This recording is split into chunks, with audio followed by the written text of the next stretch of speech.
Live from our 7 Tasmania studios, your nightly news with Louise Huber begins now. Good evening, everyone. Tragically, a 6th child has died in Devonport's Jumping Castle tragedy. Today, churches were packed with mourners as they prayed for all those involved, while the school shrine grew larger by the hour. The dreaded words no one wanted to hear. It is with a heavy heart that I can confirm a 6th child has lost their life following the Hillcrest Primary School tragedy. 11-year-old Chase Harrison died in the Royal Hobart Hospital this afternoon. None of us can understand just how difficult it is for those 6 families who've lost children. 2 other children remain in the fight of their lives. As investigations into the tragedy ramp up, Tasmania Police has accepted help from New South Wales officers. 4 forensic child interviewers will travel to Tasmania today to help conduct interviews with young witnesses over the coming days. This morning, churches across Devonport were filled with tears as locals prayed for the victims and their families. At the Church of Christ, where Jalayla Jane Marie Jones attended, a special tribute was held. Heavenly Father, our city is heartbroken. So many people in pain. She was more affectionately known to us here at the church as JJ, and she loved the church here, she loved the youth group, and she was here for our Christmas break-up youth event only last Friday night. We're devastated about her loss. Zane Malaw's grandfather returned to the school today, overcome by grief on the Oval, where his grandson's life was taken away on Thursday. The makeshift memorial continued to grow by the hour, including this teddy display with the words, "We love you all so much, you will never be forgotten, love your little baby bear mates." Despite the rain, locals came out to lay flowers and teddies throughout the day. Council says it's now working with the Department of Education on the best way to preserve the tributes. We actually cared for one of the boys at the LGH when he passed away, so we just wanted to lay our respects for that today. Oh, it was incredibly hard, but so many people obviously been affected, and we just probably experienced a small amount of, what so many others have. Loretta Lincoln felt compelled to do something for the families and teachers involved in just 3 days, organising dozens of hampers which were delivered today.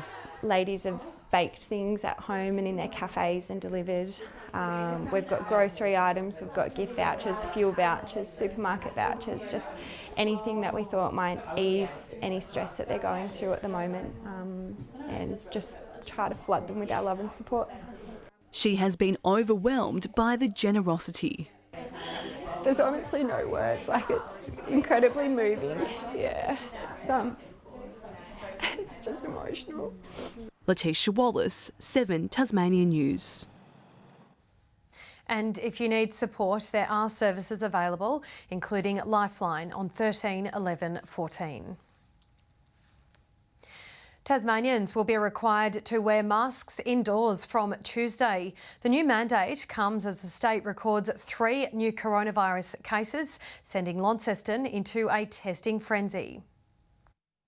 Lines stretching hundreds of metres, some spending up to 5 hours waiting for tests, as 3 new coronavirus cases are identified in the state. This brings the total number of active cases in Tasmania to 7.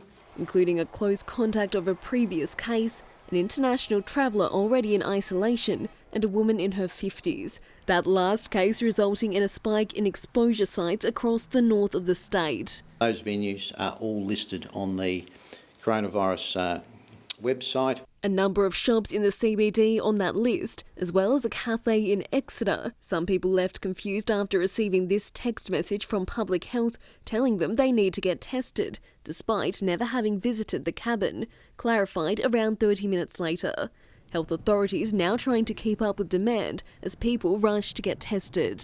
We have extended the hours for testing at our Launceston State Clinic at Dowling Street to 8 p.m. tonight and have 4 lanes operating. Public health measures now set to escalate from 12:01 on Tuesday. Masks will be mandatory for all indoor settings, including retail, hospitality and office spaces and public transport. Effectively, it's when you're not in your home or another person's home and you're not outdoors.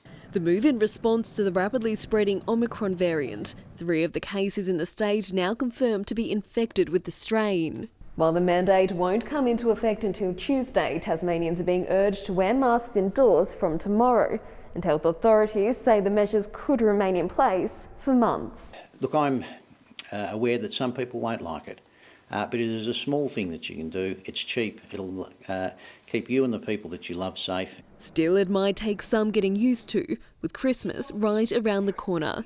We wear those ridiculous Christmas party hats you get out of the bonbons. I can't see why we wouldn't wear masks. Meg Sides, 7 Tasmania News. 2 bushfires are continuing to burn in the Tasmanian World Heritage Area. The Parks and Wildlife Service is patrolling the blazes near the Eldon Range and Mount Rufus, caused by dry lightning and storms.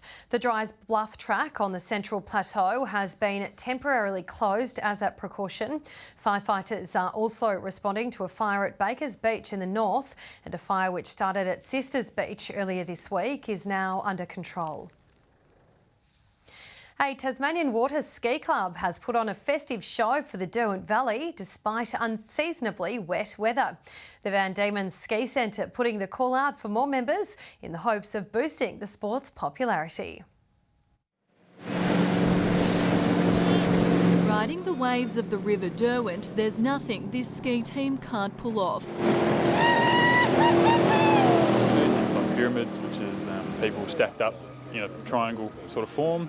Barefooting, wakeboarding, lots of flips and things like that.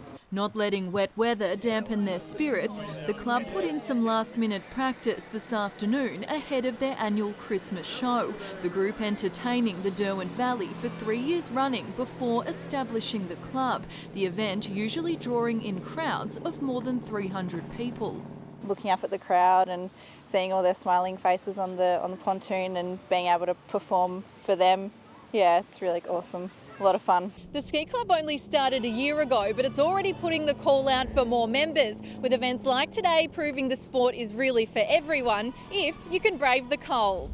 Anywhere from young little kids that go up top of the pyramid to the older guys that have been around for a long time driving the boats. Everybody is a part of the ski team in some way, shape or form. And there's a reason why they keep coming back. The community and being in the water.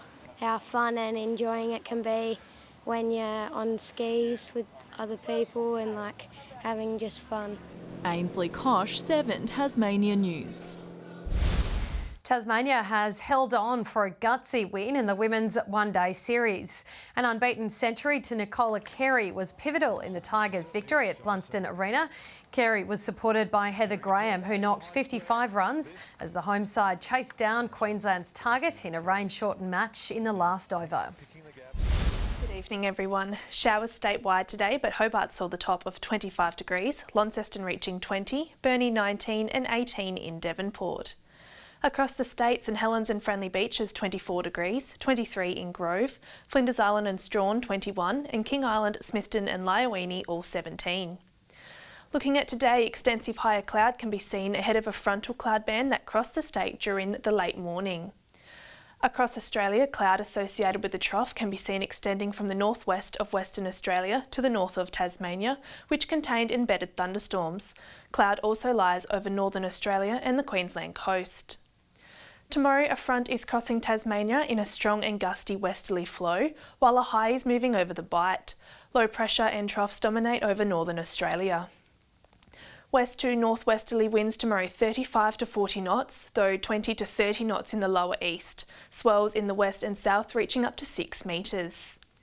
And there is a gale warning current for all coastal waters, southeast inshore waters and the southwest and central plateau lakes, including Banks Strait and Franklin Sound. And a strong wind warning is current for the lower east coast. Showers and 21 in Hobart tomorrow, 19 in Dover and Ouse.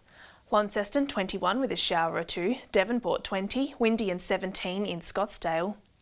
19 in Burnie and Stanley tomorrow, showers and 18 in Strawn. And cloudy and 21 in St Helens and Swansea and 22 in Ross. And the UV tomorrow is extreme 11s across the state.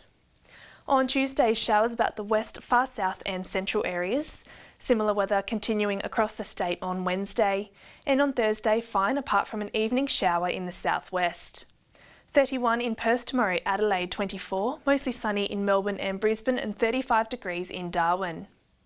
And currently Hobart 17 degrees and mostly cloudy, partly cloudy and 16 in Launceston, and partly cloudy and 16 also in Devonport. And Lou, that is Sunday night's weather.